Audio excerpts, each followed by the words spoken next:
Hi friends, ನಾನು ಆಶಾ. ಇವತ್ತು ನಾನು ನಿಮಗೆ ಮನೇಲಿ ಕಾಫ್ ಡ್ರಾಪ್ಸ್ ಹೇಗೆ ಮಾಡೋದು ಅಂತ ತಿಳಿಸ್ಕೊಡ್ತೀನಿ.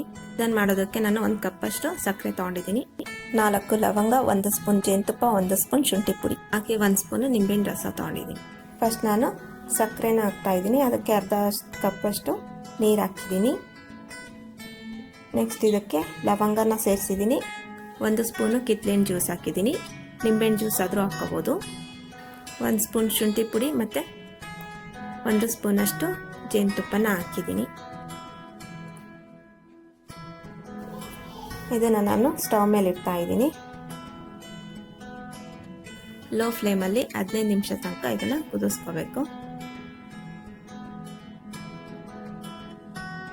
ಇಲ್ಲಿ ಲವಂಗನ ಪುಡಿ ಮಾಡಿ ಕೂಡ ಹಾಕ್ಕೋಬೋದು.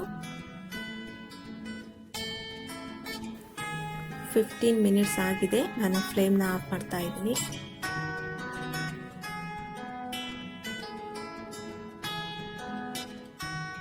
ಇದರಲ್ಲಿರೋ ಲವಂಗನ ನಾನು ತೆಗಿತಾ ಇದ್ದೀನಿ. ನೆಕ್ಸ್ಟ್ ನಾನು ಈ ಸಿರಪ್ಪನ್ನು ಬಟರ್ ಪೇಪರ್ ಮೇಲೆ ಹಾಕ್ತಾ ಇದ್ದೀನಿ.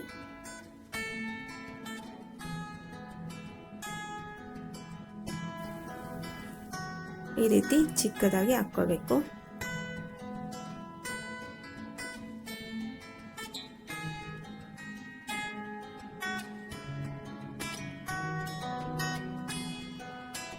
ಬಟರ್ ಪೇಪರ್ ಇಲ್ಲ ಅಂದರೆ ಒಂದು ಪ್ಲೇಟಲ್ಲಿ ಎಣ್ಣೆನ ಹಚ್ಬಿಟ್ಟು ಅದ್ರ ಮೇಲೆ ಕೂಡ ಹಾಕ್ಕೋಬೋದು.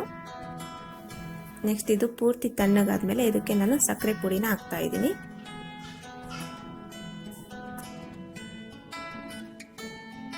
ಈ ರೀತಿ ಸಕ್ಕರೆ ಪುಡಿನ ಸ್ಪ್ರೆಡ್ ಮಾಡ್ಕೋಬೇಕು. ನೋಡಿ, ಕಾಫ್ ಡ್ರಾಪ್ಸ್ ರೆಡಿಯಾಗಿದೆ. ನಾನು ಇದನ್ನು ಒಂದು ಪ್ಲೇಟಲ್ಲಿ ಹಾಕಿದ್ದೀನಿ. ನೋಡಿ, ಈ ರೀತಿ ಸಿಂಪಲ್ಲಾಗಿ ಮನೇಲಿ ಕಾಫ್ ಡ್ರಾಪ್ಸ್ ಮಾಡ್ಬೋದು.